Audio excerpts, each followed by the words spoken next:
All right, so we're diving into something you sent our way, and it's a piece from Mark over at Knowledge is King. Yeah. And he kind of tackles this idea that on the surface seems super positive. Right. Just like do what makes you feel good. Oh, yeah, for sure. Like we hear that all the time, right? Yeah, exactly. And I think that's what makes Mark's piece here so interesting. Yeah. Is he's asking us to look at this seemingly simple idea Yeah. and think about whether there might be some more complex angles to it. Totally.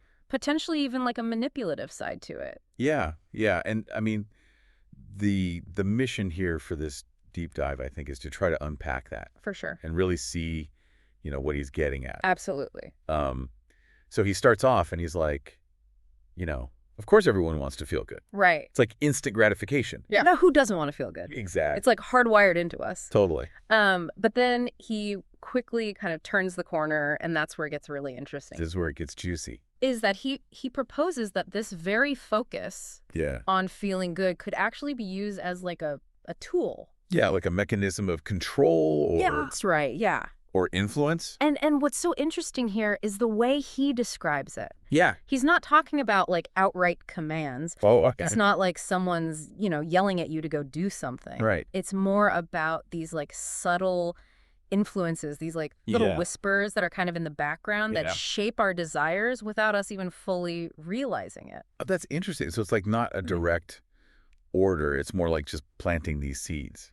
Exactly. And he even talks about Yeah. how these whispers can introduce these like immoral and illogical ideas. Oh, wow. But they're masked as like personal preferences. Right. So it's not even like, you're being told to do something, is bad. Exactly. It's changing your perception Right. of what is good in the first place. That's right. And the thing is, like, the text really hints at this idea that the shift isn't necessarily for your benefit. Right. Yeah, it's definitely got this like ulterior motive kind of vibe. Exactly. And if you connect this to like the bigger picture, Mark argues that while all these desires might feel very individual, very personal, Right. they could be orchestrated to kind of corrupt and manipulate society as a whole. Oh, wow. So it's like, the focus kind of shifts away from genuine well-being and more towards chasing these like easily triggered impulses. So it's like instead of being healthy, Right. it's just about getting that rush, that dopamine hit. Yeah, that instant gratification. Right. And think about like how certain trends just kind of explode and become widespread. Oh, yeah. Where do those desires actually originate? Yeah, where does that come from? It's a good question. Yeah. And speaking of bigger picture stuff, he really gets into like the implications of this for society. The societal implications are huge. Yeah, and kind of paints this picture of a society obsessed with immediate pleasure. Right. And potentially leading to this like decline in empathy. Yeah. Decline in sense of responsibility for others. And I think that raises a really important question What's that? about the long-term effects. If we're all just focused on our own, little bubble of gratification, Right. what happens to the collective good? Yeah. Does that fall apart? That's right.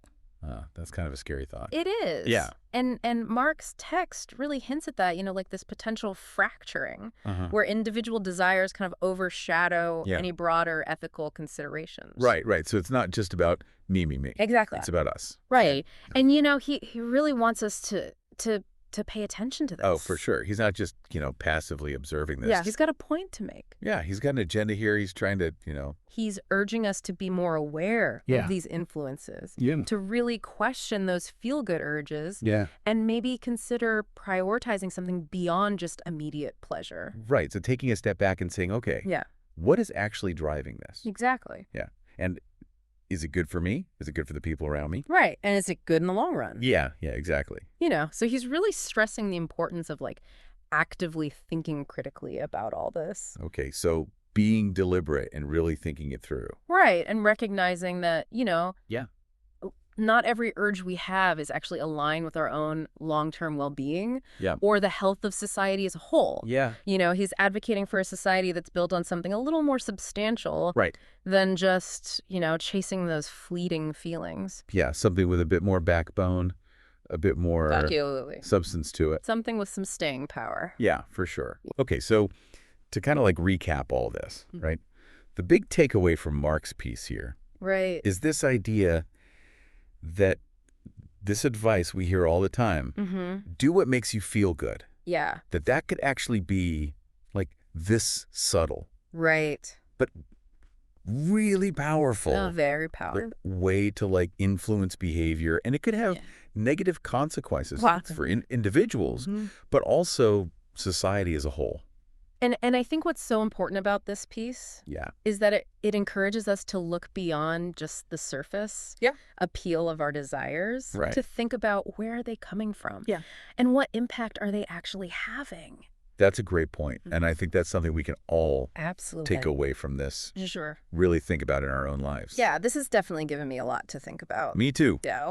This deep dive into Mark's paste and text. Yeah. Really thought-provoking stuff. So I want to leave you with a question. Okay. Think about those desires you have that feel the strongest right now.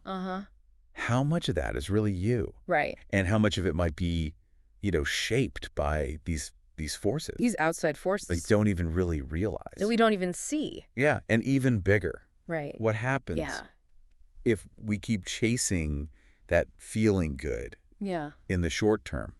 What happens to our values? What happens to society? Those are the big questions. Huge questions. Yeah. That we all need to consider. Absolutely. So thanks for joining us on this deep dive. This has been great. Yeah, this has been a really fascinating one. Yeah, really interesting. We'll get you next time. See you later.